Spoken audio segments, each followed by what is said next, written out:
I grew up in a home. I always describe it as this, between the two H's.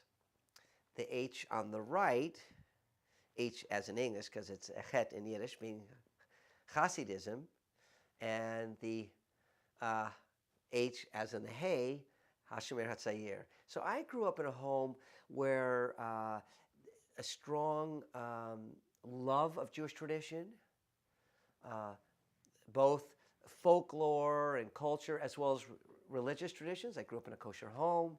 I went to shul most Shabbases. My father didn't like to walk on the yontif. He didn't like to walk to. He didn't like to drive. He would walk to shul, walk to the shul on yontif.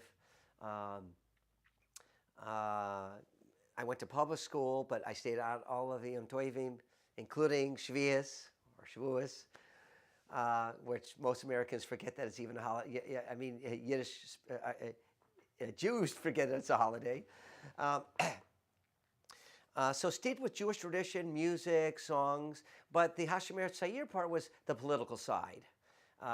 Zionism, talk about Palestine, Israel, of course, when I was born, but also social conscience. My parents, both my mother and father, were very involved in politics, particularly my father, and then it brought in my mother, really.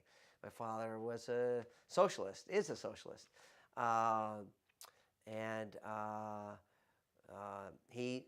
He was friends with Leon Trotsky's wife. She came originally from Detroit or lived there. I can't remember her. I can see her Russian name, but he told me that story, and he met her a few times.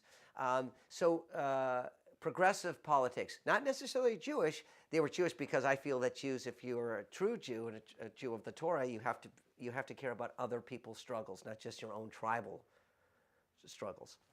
So that's the kind of home, a mixture of the social conscience along with the love of Jewish culture, not to be ever ashamed of it, and to know where you come from.